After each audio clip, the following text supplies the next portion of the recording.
আসসালামু আলাইকুম।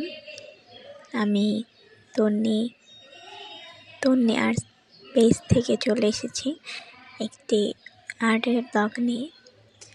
এখানে দেখতেই পাচ্ছেন আমি একটি ছোট আয়না কালার করছি। আমি বেসিক্যালি কয়েকদিন আগে আমার ফ্রেন্ডের সাথে শপিং করতে গিয়েছিলাম। পরে আমার আয়নার দোকানগুলো দেখে ভাবলাম একটু ঢুকে দেখি। পরে আমি এই আয়নাগুলো দেখে আমি আর নিজেকে কন্ট্রোল করতে পারলাম না, ভাবলাম কিনে নিয়ে যাই, পরে রং করা যাবে। পরে ভাবলাম যে কয়েকদিন পরেই রং করব, বাট আমার মন আর মানতেই ছিল না। পরে আমি রংটা নিয়ে আর তুলিটা নিয়ে বসে পড়লাম রং করতে। ভাবছিলাম কি কালার করা যায়, পরে কালোই করলাম, বর্ডার দিয়ে কালো কালার করলাম। দেখতে পাচ্ছেন এখানে আয়নার শেপটা, ডিজাইনটা অনেক সুন্দর। লাভ ভিতরে, বাইরে হচ্ছে বর্ডারটা আমি ব্ল্যাক কালার দিয়েছি। পরে ভিতরে রেড কালার দিতে চেয়েছিলাম, পরে ভাবলাম যে ব্ল্যাকের সাথে অরেঞ্জ কালারটাই ভালো যাচ্ছে। পরে ভিতরে আমি তুলি দিয়ে অরেঞ্জ কালারটাই করছি। আর আমি এখানে তুলিটা নিয়েছি 0 সাইজের।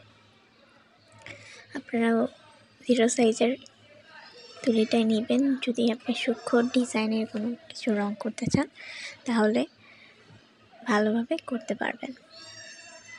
আর রংটা বেসিক্যালি অনেক ধীরে সুস্থে আস্তেই করতে হবে, যাতে রংটা বাইরে না ছড়িয়ে যায়।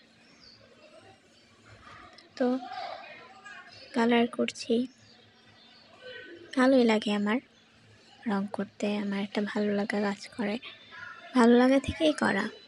বেসিক্যালি প্রত্যেক মানুষেরই কিছু ভালো লাগার জিনিস আছে। এর মধ্যে আমার একটি জিনিস হচ্ছে আর্ট করা। আর্ট করতে বসলে আমি সব কিছু ভুলেই যাই, বলতে গেলে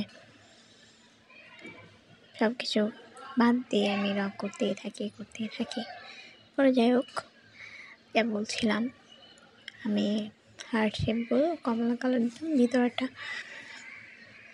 গোল ফোটার মতো আছে, তো সেখানে আমি ইয়েলো কালার দিয়ে দিচ্ছি, যাতে করে কালারটা আরও ফুটে, আয়নার কালারটা। তো এই মিনি সাইজের আয়না কিন্তু আপনারা বাইরেও ব্যবহার করতে পারেন, বা ঘর সাজানোর জন্যও আপনারা ব্যবহার করতে পারেন।